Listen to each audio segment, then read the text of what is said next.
खबरों के निष्पक्ष विश्लेषण के लिए सब्सक्राइब करें Jantantra TV and press the bell icon. Never miss any update.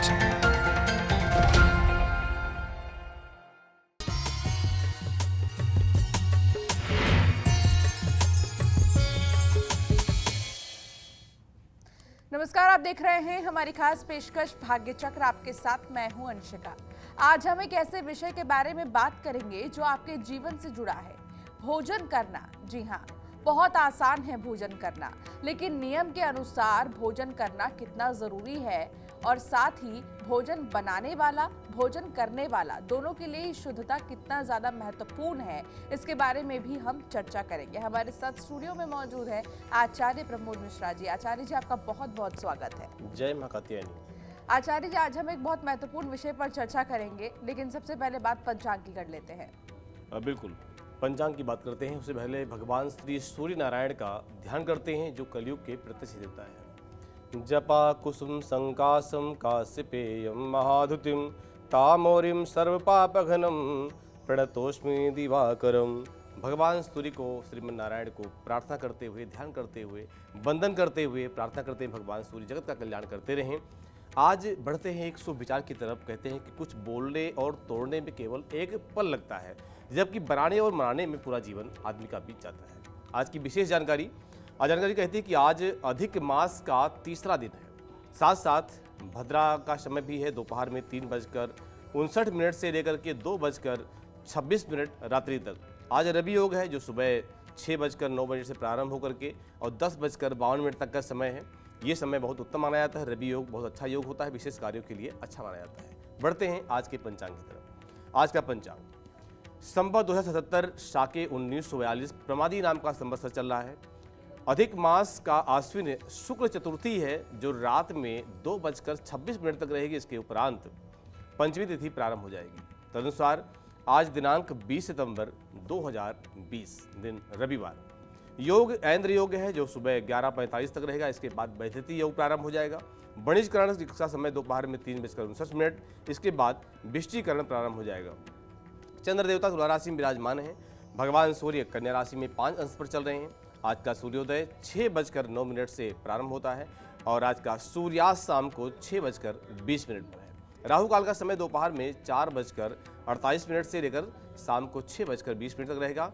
विशेष कार्यों के लिए वर्जित बताया जाता है। साथ साथ आज का अभिजीत मुहूर्त दोपहर में 11:50 से लेकर के 12:39 तक प्रत्येक कार्यों के लिए तत्कालीन मुहूर्त के रूप में होता है। दिशाशूल पूर्व दिशा में यात्रा बिल्कुल न करें, और करना पड़ रहा है, बहुत ही ज्यादा आवश्यक है तो सौंफ ग्रहण करके यात्रा आप कर सकते हैं। बिल्कुल, आचार्य जी आपको आज का पंचांग बता रहे हैं। एक छोटे से ब्रेक के लिए रुकेंगे, ब्रेक के बाद जल्द हाजिर होंगे। और चलिए, ब्रेक के बाद एक बार फिर आपका स्वागत है। आज महत्वपूर्ण विषय पर हम चर्चा करेंगे। हमारे साथ आचार्य प्रमोद मिश्रा जी स्टूडियो में मौजूद है। आचार्य जी, आज हम बात करेंगे कि आखिर भोजन के जो नियम होते हैं वो कितने महत्वपूर्ण होते हैं जिंदगी में। बिल्कुल, देखिए, भोजन जो हम करते हैं, भोजन से पहले बहुत चीज़ों को ध्यान में रखना होता है। और कई बार ऐसा होता है, आप भोजन कर रहे हैं और आपका ध्यान अगर भंग है, शुद्धता में नहीं है, तो तमाम तरह के नकारात्मक विचार भी मन में आते हैं। मन सही नहीं रहता, बुद्धि सही नहीं रहती है, वातावरण वहाँ का सही नहीं रहता। इसलिए नियमों को विशेष रूप से धारण करना चाहिए जीवन में। अगर नियम जीवन में होते हैं तो व्यक्ति किसी प्रकार की नकारात्मक ऊर्जा का शिकार नहीं होता। जैसे कि हमारे हाथ पैर, यानी जीवन जो पंचांग हैं, पंचांग में 2 हाथ 2 पैर और मुख को अच्छी तरह धो करके ही भोजन पर हमें बैठना चाहिए।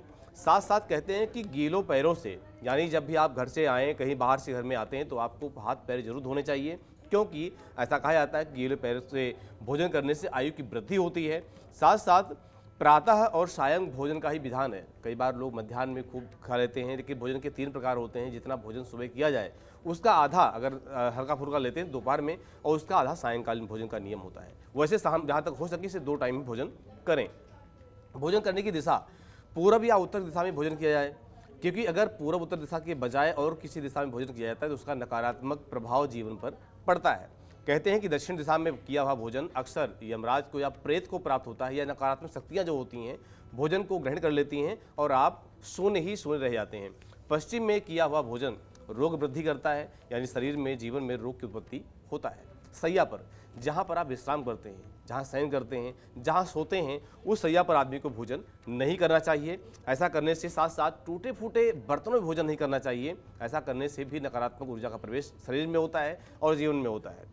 कहते हैं कि मल मूत्र का वेग बढ़ने पर, घर के कलह के माहौल में, साथ साथ अधिक शोर होने पर पीपल के पेड़ के नीचे, बट वृक्ष के नीचे, बरगद के नीचे भोजन नहीं करना चाहिए, क्योंकि वृक्षों पर रहने वाले भी जो भी कुछ अनैतिक शक्तियाँ होती हैं जीवन में प्रवेश करती हैं। और परोसे हुए भोजन की कभी निंदा नहीं करनी चाहिए। भोजन खट्टा है, मीठा है, अगर हल्का फुल्का कुछ जो है उतार चढ़ाव भी है तो उसको एडजस्ट करना चाहिए, लेकिन उसका अपमान बिल्कुल नहीं करना चाहिए। ऐसा करने से वह भोजन आपके शरीर में शुद्ध रूप से लगेगा नहीं, इसलिए ध्यान रखना चाहिए। भोजन करने से पूर्व अन्न देवता को प्रणाम। अन्नपूर्णा माता, अन्नपूर्णे सदा पूर्णे शंकर प्राण बल्लभे ज्ञान वैराग्य सिद्ध्यर्थम भिक्षाम देहि च पार्वती। यानी अन्नपूर्णा माँ को नमन करते हुए, उनको प्रणाम करते हुए, उनको धन्यवाद देते हुए भोजन ग्रहण करना चाहिए और भोजन प्रार्थना पूर्वक ही करना चाहिए। कहते हैं भोजन बनाने वाला यानी भोजन बनने वाला शुद्ध मन से अगर करे और शुद्ध मन से ही सारा कार्य करे, शुद्धता को देखते हुए करे, तो क्या करना चाहिए? भोजन बनने के बाद शुरुआती की 1 रोटी या 3 रोटी वहाँ से निकाल देनी चाहिए। ऐसा माना जाता है कि हमारे जीवन से जुड़े हुए कुछ बलि वैश्य देव के रूप में गाय, कुत्ता, कौवा, पक्षी और अग्निदेव, इनको भोग लगाना बहुत ही जरूरी होता है। साथ कहते हैं कि हमारे जीवन में 6 कर्म बहुत जरूरी होते हैं। उन 6 कर्मों में ये भी कर्म आते हैं: संध्या स्नानम जपश्चैव देवता नाम च पूजनम वैश्य देवम तथातिथ्यम खड कर्माणे दिने दिने। हर व्यक्ति को 6 कर्म करने ही चाहिए: संध्या वंदन, देवताओं की पूजा, स्नान, जप देवताओं के लिए पूजन, और बलि वैश्य देव यानी जो गाय के लिए, कुत्ते के लिए, कौवे के लिए, कीड़ों मकोड़ों के लिए और साथ साथ अग्निदेव के लिए आहुति दी जाती है, इसे बलि वैश्य देव कहते हैं। तो ये काम आदमी को प्रतिदिन करने ही चाहिए। जी बिल्कुल, तो ये कुछ भोजन के नियम आचार्य जी आपको बता रहे हैं। अब हम बात करते हैं राशियों की। आज आचार्य जी जो मेष राशि के जातक हैं उनका दिन कैसा रहेगा? बिल्कुल, राशि फल के अनुसार जो मेष राशि के जातक हैं, दर्शक हैं, वो ध्यान दें कि आज का दिन आपके लिए थोड़ा कष्टकारी रह सकता है। आपका मन दुविधा में रहेगा। समय पर सही निर्णय नहीं लेने की वजह से कुछ नुकसान भी आप कर पाएंगे। शुभ रंग हल्का नीला। उपाय के रूप में ओम नमः शिवाय मंत्र का 108 बार जप करके और दिन की शुरुआत करें। क्या न करें? आज के दिन क्षौर कर्म से बचना चाहिए, यानी मुंडन आदि नहीं कराना चाहिए। भाग्य प्रतिशत 54। बात करते हैं अगली राशि की, वृषभ राशि। वृषभ राशि कहती है कि नौकरी में उच्च पदाधिकारी खुश रहेंगे। आपके पदोन्नति की योग भी हैं। अधिकारी से बात कर सकते हैं।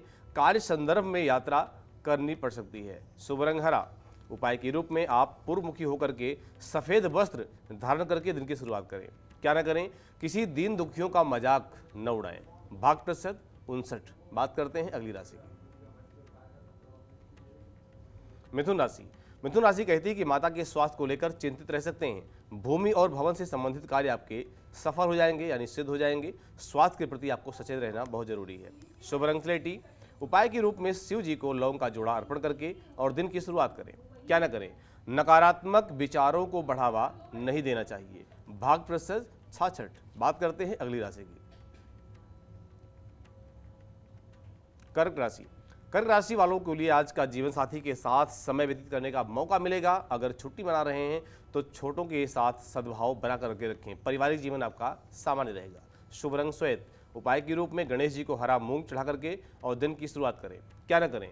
झाड़ू को पैरों से न छुएं। भाग्य प्रतिशत 71। बात करते हैं अगली राशि की, सिंह राशि। सिंह राशि कहती है कि आज ज्यादा होने के कारण थकान महसूस होती है, यानी काम ज़्यादा करेंगे आज। साथ साथ जल्दबाजी में कोई काम करने से बचना चाहिए। पुराने रोगों से छुटकारा मिल सकता है। शुभ रंग केसरिया। उपाय के रूप में मंदिर में अन्नदान जरूर करें। क्या ना करें? नीले रंग के प्रयोग से आपको बचना चाहिए। भाग्य प्रतिशत 41। बात करते हैं अगली राशि की, कन्या राशि। कन्या राशि कहती है कि धन सुख प्राप्ति सुगम रहेगी। यात्रा से लाभ होगा। भाग्योन्नति के प्रयास आपके सफल रहेंगे। शुभ रंग सिल्वर। उपाय के रूप में विद्यार्थियों को स्टेशनरी का सामान वितरण जरूर करें। क्या न करें? कुमकुम युक्त जल से आपको सूर्य रक्त को अर्घ नहीं देना चाहिए। भाग्य प्रतिशत 69।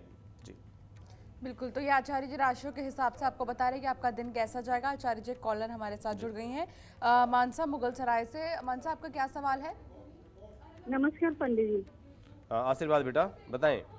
हाँ, मेरे बेटी के बारे में मैं पूछ रही हूँ। उसका जन्म तिथि है 1996, दिन रविवार, टाइम बेटा सबसे पहले डेट दो, बताएं, डेट। डेट अगस्त 24। जी, 96 का बर्थ है। जन्म का समय बेटा। हाँ, दोपहर में 2:23। जन्म स्थान। UP, UP Varanasi. ओके बेटा, क्या प्रश्न है? हाँ, बात में मेरे बेटी को गुस्सा आता है। जी। आचार्य जी, ऐसा क्यों आता है? कुछ ग्रह नक्षत्र खराब है क्या? Okay okay. बार बार गुस्सा बच्चे को आता है। लगन जो है वृश्चिक लगन है, लगनेश स्वामी जो है मंगल हैं, और अभी वर्तमान में मैं देख रहा हूँ कि मंगल छठे भाव में बैठे हैं, तो कहीं ना कहीं माइंड पर भी नकारात्मक विचार होते हैं। साथ साथ को वही दिमाग में ना गुस्सा के साथ चंचलता भी होगी। अभी सूर्य की महादशा में चंद्रदेव चल रहे हैं, तो मैं आपको निवेदन करता हूँ कि मोतियों की या तो माला उसको उधारण करवाएं, या फिर मोती चांदी में जो है बनवा करके और उसके लेफ्ट हैंड की छोटी उंगली में पहना करके और दिन की शुरुआत करें, समय की शुरुआत करें। उसको कच्चा दूध आप अगर गाय का शुद्ध दूध मिलता है तो सुबह खाली पेट जरूर पिलाएं, और दही रात में रख करके अगले दिन सुबह उसको थोड़ा सा दूध दही भी लेने का जो है विचार बनाएं। ऐसा करने से कुछ जो गुस्से का जो दिक्कत है वो ठीक हो जाएगी। जी बिल्कुल, तो ये आचार्य जी आपको बता रहे हैं कि आखिर राशि के हिसाब से आपका दिन कैसा जाएगा, और अगर आपके भी मन में कोई सवाल है तो आप ज़रूर कॉल करें और आचार्य जी से अपना समाधान लें। आचार्य, जैसा कि हम भोजन के बारे में बातचीत कर रहे हैं, लेकिन कई बार ऐसा होता है कि कुछ लोगों की वैसी व्यवस्था नहीं होती है, शुद्धता को ध्यान में नहीं रख पाते हैं कुछ लोग। तो ऐसे में अगर उनकी गरीबी है और वो नहीं रख पा रहे हैं साफ सफाई का ख्याल, तो क्या कुछ गलत होता है? हाँ बिल्कुल, देखिए कर्म का फल जो है हमें जीवन में मिलता ही है। हम कर्म कुछ भी कर रहे हों, और जो भी दोस्त हमारे जीवन में होते हैं तो दोस्त भी मिलते हैं। अगर वही अभी हम पहले बताया भी हमने इस बारे में कि अगर गलती से भी दोष होता है तो दोष का परिणाम हमें भुगतना पड़ता है, और गलती से गुण होता है तो गुण का परिणाम हमें भुगतना पड़ता है। वस्तु शक्ति ज्ञान की अपेक्षा नहीं रखती। आपसे दोष हो रहा है, गलती हो रही है, आप कुछ कीटाणु हाथ में हाथ बिना हाथ पैर धोए भोजन करते हैं, कुछ गलतियां ऐसी करते हैं, तो अगर वो कीटाणु आपके विषाणु आपके शरीर के अंदर गए तो उन्होंने बीमारी पैदा करना है, आपको परेशान होना है। तो इसलिए आप आजकल जो है शिक्षा का माहौल आगे बढ़ रहा है, आप पढ़ लिख रहे हैं, समझदार हो रहे हैं, तो गलतियां मैं तो यही कहता हूं कि आप बिल्कुल न करें, विशेषकर भोजन को लेकर के। क्योंकि भोजन है तो आपका शरीर स्वस्थ रहेगा, आप सकारात्मक रहेंगे, आपका मन अच्छा रहेगा, आपकी बुद्धि अच्छी रहेगी, आपका फ्यूचर अच्छा रहेगा। लेकिन अगर भोजन सही नहीं है तो आपका स्वास्थ्य बिल्कुल सही नहीं हो पाएगा, और अक्सर बदलते मौसम का परिणाम आपको भुगतना पड़ेगा। तो इसलिए मैं तो निवेदन करता हूं कि आप स्वच्छ होकर के नाखून का ध्यान रखें कि हाथ में कोई गंदगी न लगी हो, किसी प्रकार से मुंह में कुल्ला करके हाथ पैर धो करके शुद्धता से ही बैठें। तो अगर ऐसा करते हैं तो आप अच्छे रहेंगे, और इनका पालन नहीं करते हैं, शुद्धता का पालन नहीं करते हैं, तो कहीं ना कहीं रोग या बीमारी से आपको परेशान होना पड़ेगा। निवेदन है कि आप सब स्वच्छता का विशेष ध्यान रखें, वो भी विशेषकर भोजन के लिए। जी बिल्कुल आचार्य जी, ये महत्वपूर्ण जानकारी आप सभी तक पहुंचा रहे हैं आचार्य जी। आचार्य जी, एक सवाल और है। कुछ ऐसे बच्चे जो घर पर नहीं रह रहे हैं और बाहर रह रहे हैं, हॉस्टल में रहते हैं और पीजी वगैरह में रहते हैं, तो ऐसे में वो खाना बहुत ज़्यादा बर्बाद करते हैं, तो उनके लिए आप क्या कहेंगे? हाँ बिल्कुल, देखिए अन्न देवता हैं, और यहाँ पर जब हम प्रार्थना करते हैं उस किसान से पूछिए जो अन्न पैदा करता है, उससे पूछिए कि अन्न की क्या स्थिति होती है, कितना उनको इसके लिए मेहनत करना पड़ता है। तो यहाँ पर तो कहते हैं प्रार्थना करते हैं अन्न देवता की, हाथ में जब थाली में अन्न आता है तो यहाँ प्रार्थना करते हैं कि अन्नपूर्णे सदा पूर्णे शंकर प्राण बल्लभे। हे माँ, आप अन्नपूर्णा हैं, और आप जीवन में जब भी कभी जरूरत पड़ती तो आपके द्वारा ही हमारा जीवन चलता है, जीवन पलता है। तो कभी भी अन्न को बर्बाद न करें किसी भी प्रकार में। आप उन किसानों को देखिए एक बार की क्या स्थिति देश की होती है, समाज की होती है, समय की होती है। इसलिए जितना आपकी आवश्यकता है आप उतना ही भोजन करें। यही नहीं, कई बार ऐसा भी देखता हूँ कि शादी पार्टियों में भी लोग अन्न को जितना भी आवश्यकता है उतना नहीं, उससे ज़्यादा भी ले लेते हैं, बाद में बचा करके उसको छोड़ देते हैं। तो आप कहीं भी किसी भी अवस्था में हैं, किसी भी अवसर में हैं, कहीं भी हैं, तो आप अन्न को बर्बाद बिल्कुल न करें। क्योंकि भोजन एक ऐसा स्थान है, अन्न एक ऐसा देवता है जिसके माध्यम से जीवन चलता है। अगर अन्न है तो आपका जीवन है, धर्म है, कर्म है, पुण्य है, पाप है, जो भी है, लेकिन अन्न है तो जीवन है। तो इसलिए मैं निवेदन करता हूं कि आप कभी भी अन्न को अन्यथा बर्बाद बिल्कुल न करें। जी बिल्कुल, एक कॉलर हमारे साथ आचार्य जी जुड़ गए हैं, आशीष पटना से। आशीष, अपना सवाल पूछिए, या फिर आप जिसके बारे में पूछना चाहते हैं उनका डेट ऑफ बर्थ बताएं। सर मेरी डेट ऑफ बर्थ सर 18 फरवरी 1968 सर। बेटा 18 फरवरी 1968 सर, 68। जन्म का समय बेटा?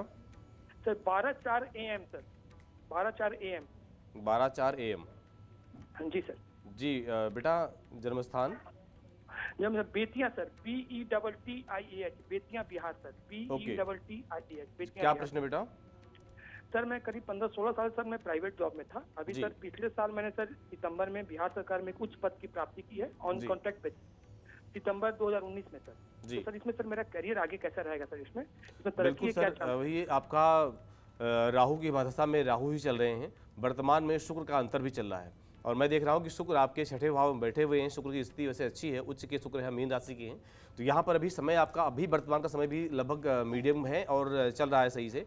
आगे कुछ चीज़ें हैं, राहु में सूर्य आएगा यानी 28/10/2021 के बाद यहाँ कई तरह की घटनाओं का सामना आपको करना पड़ सकता है। तो मैं निवेदन करता हूँ कि आपको उस समय सूर्य को बलवान बनाना बहुत जरूरी होता है और राहु की शांति के लिए उपाय आप जरूर करें। ऐसा करेंगे तो आगे का समय भी आपका अच्छा रहेगा, क्योंकि सूर्य राहु में चंद्रमा, राहु में मंगल, ये 3 दशाएं आपकी ठीक नहीं आ रही हैं। तो आप राहु की शांति के लिए और इन ग्रहों के बलवान होने के लिए आप उपाय करते रहेंगे तो आपका आगे का भविष्य भी उज्जवल हो जाएगा। जी। तो ये आचार्य जी आपको ये समाधान बता रहे हैं, कुछ आसान समाधान जिनका इस्तेमाल आप भी कर सकते हैं। और अगर आपके भी मन में कोई सवाल है तो ज़रूर कॉल करें और पूछें। एक छोटे से ब्रेक के लिए रुकेंगे, ब्रेक के बाद जल्द हाजिर। और चलिए ब्रेक के बाद एक बार फिर आपका स्वागत है। आज हम बातचीत कर रहे हैं भोजन को लेकर कि आखिर भोजन करना कितना ज़्यादा नियम के अनुसार ज़रूरी है। आचार्य जी अब आगे बताएं कि और भी कई सारे नियम हैं भोजन के और उनका हम कैसे जीवन में लाभ ले सकते हैं नियमों से। बिल्कुल, नियम में तो ये भी कहते हैं कि हाँ, अगर कहीं आप भोजन करने जा रहे हैं या किसी के द्वारा भोजन कराया जा रहा है, वहाँ अगर इन चीज़ों की दिक्कत है, जैसे कि वो ईर्ष्या से भोजन करा रहा है, डर के मारे भोजन करा रहा है यानी भय से, क्रोध से करा रहा है या लोभ यानी लालच से भोजन करा रहा है, रोगी है, दीन भाव में है, द्वेषी भाव में है, ये सब चीज़ें हैं। साथ साथ इन जो चीज़ों की अगर दिक्कत उसको है या वो मन से आपके लिए सकारात्मक नहीं है तो भोजन कहीं ना कहीं दिक्कत करता है। रहीम जी इस बार एक दोहा कहते हैं कि रहीमन रहिला की भले, जो पर से चित लाए, परसद मन मैला करे शो मैदा गिर जाए। कहते हैं कि अगर भोजन प्रेम पूर्वक न परोसा जाए, प्रेम पूर्वक भोजन न कराया जाए, मन में कोई मैल हो, मन में कोई विकार हो, तो भोजन बिल्कुल न करें। बेशक भूखे मर लेना ठीक है, भूखे रहना ठीक है, लेकिन यहाँ पर अगर मन में निर्मलता नहीं है, मन में स्वच्छता नहीं, तो ऐसे भोजन को आपको त्याग करना चाहिए, नहीं करना चाहिए। क्योंकि ऐसा किया गया भोजन आपके मन दूषित कर देगा, आपका विचार दूषित कर देगा, आपकी बुद्धि को दूषित कर देगा। कहते हैं आधा खाया हुआ फल, मिठाइयाँ भी पुनः नहीं खाना चाहिए। अगर आपने आधा खाया है, रख दिया है, तो वो उसको भी दोबारा प्रयोग नहीं करना चाहिए। खाना आप कर रहे हैं, भोजन कर रहे हैं, भोजन करने के बाद में आप उठ गए, दोबारा आके फिर भोजन करते हैं, उस भोजन को भी त्याग देना चाहिए, ये नहीं देना चाहिए, नहीं करना चाहिए। भोजन के समय मौन रह के भोजन करना चाहिए। यहाँ पर महाकवि कालिदास ने कहा है कि खाद्यान्न गच्छम हसन न जल पे, यानी खाते हुए चलना और भोजन बोलना ये सब एकदम वर्जित होता है, ये उचित नहीं होता है। भोजन को जहाँ तक हो सके चबा चबा कर खाना चाहिए, भोजन का अधूरा निकलना नहीं चाहिए। ऐसा करने से कहीं ना कहीं पेट में विकार उत्पन्न होते हैं। रात्रि का भोजन जो होता है भर पेट न करें, कुछ अंश रखें, यानी अल्पाहार भोजन आपको करना चाहिए, हल्का आहार लेना चाहिए। गृहस्थ जीवन में गृहस्थ व्यक्ति को कम से कम 32 ग्रास भोजन करना चाहिए, इससे ऊपर भी नहीं जाना चाहिए। इतना भोजन आपके लिए ठीक होता है। साथ साथ भोजन सबसे पहले मीठा से प्रारंभ करें, बीच में नमकीन का और अंत का जो भोजन हो अक्सर कड़वा हो, करेले का हो या ना ही कुछ मिलता है तो पहले पुराने ज़माने में लोग क्या करते थे, नीम की जो तीली होती है मुंह में जरूर डालते थे, क्योंकि कड़वाहट मुंह में रहेगी तो कोई कीटाणु या मुंह में नहीं लगेगा, दांत का कीड़ा भी नहीं लगेगा। और सबसे पहले रसदार भोजन लें, बीच में गरिष्ठ भोजन है, तला भोजन तो बीच में लें, और द्रव्य पदार्थ जो तरल पदार्थ वाला भोजन है वो आपको बाद में लेना चाहिए। अल्पाहार जो करता है उसको आरोग्य, आयु, बल, सुख, संतान और सौंदर्यता की प्राप्ति होती है। साथ साथ जो ढिंढोरा पीट करके हल्ला मचा के भोजन कराते हैं, ऐसे भोजन को भी आपको त्याग देना चाहिए, यानी नहीं खाना चाहिए। कहते हैं शास्त्रों के अनुसार कुत्ते का स्पर्श भोजन, छुआ हुआ, रजस्वला स्त्री का परोसा हुआ भोजन, श्राद्ध द्वारा निकाला गया भोजन, बासी भोजन और मुंह से फूंक फूंक करके ठंडा किया हुआ भोजन, बाल गिरा हुआ भोजन, अनादर से युक्त यानी सम्मान पूर्वक न दिया जाए ऐसा भोजन, अवहेलना पूर्वक परोसा गया भोजन नहीं करना चाहिए। और साथ कहते हैं कि कंजूस का यानी जो कृपण लोग होते हैं, जिनके कभी दान या पुण्य या भोजन कराना संभावना होती ही नहीं है, जो ऐसे लोग होते हैं कंजूस लोग, राजा का धन, वैश्य के हाथ का धन जो होता है या भोजन होता है, शराब बेचने वाले का भोजन शास्त्रों के अनुसार वर्जित होता है, यानी नहीं करना चाहिए। जी बिल्कुल, तो ये आचार्य जी बता रहे हैं भोजन के क्या कुछ नियम है। अब हम बात राशियों की करते हैं। आचार्य जी तुला राशि के जो जातक हैं उनका दिन आज कैसा रहेगा? बिल्कुल, तुला राशि के दर्शक ध्यान दें, आज आप नए सिरे से ऊर्जा में भरावट लेके आएंगे, जुनून के साथ किसी भी कार्य को करने में सक्षम होंगे। पुराना रोग फिर से उभर सकता है, व्यय में यानी धन के खर्चे में वृद्धि होगी। शुभ रंग बादामी, उपाय के रूप में हनुमान जी को तुलसी दल अर्पण करके दिन की शुरुआत करें। क्या न करें, आज व्यवसाय में जोखिम न उठाएं। भाग प्रतिशत 83। बात करते हैं अगली राशि की, वृश्चिक राशि। वृश्चिक राशि कहती है कि आज के दिन पुराने निवेश से फायदा होने के योग बने हुए हैं। महिलाएं घर के कार्य में व्यस्त हो सकती हैं।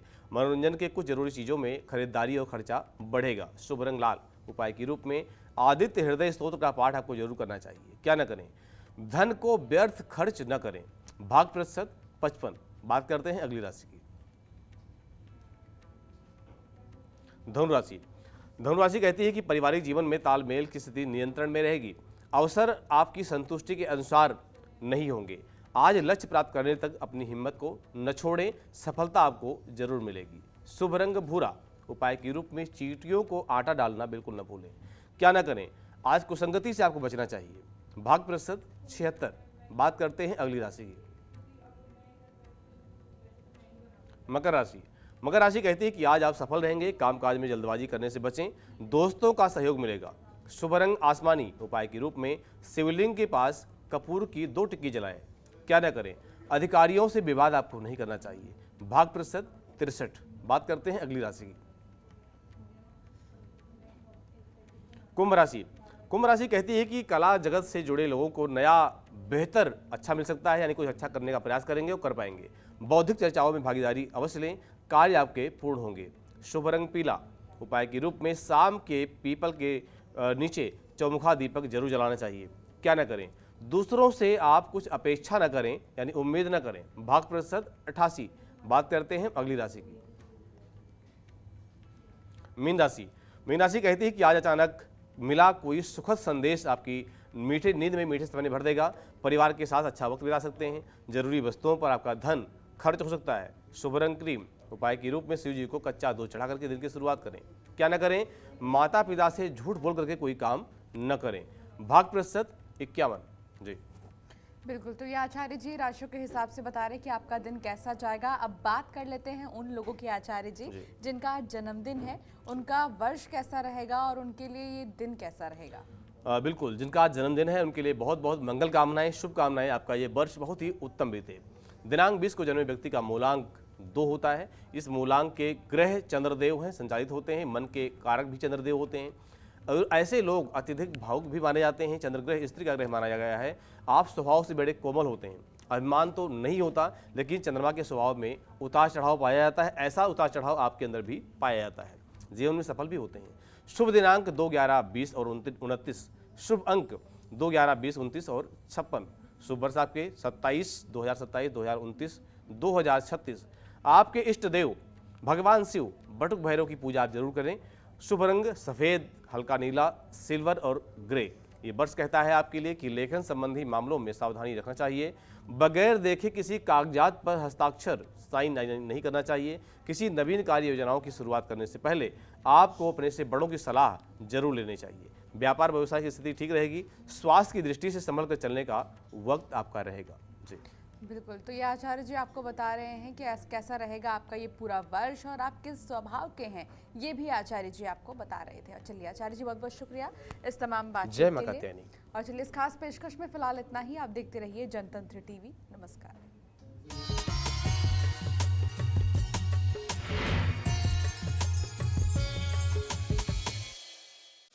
खबरों के निष्पक्ष विश्लेषण के लिए सब्सक्राइब करें Jantantra TV and press the bell icon. Never miss any update.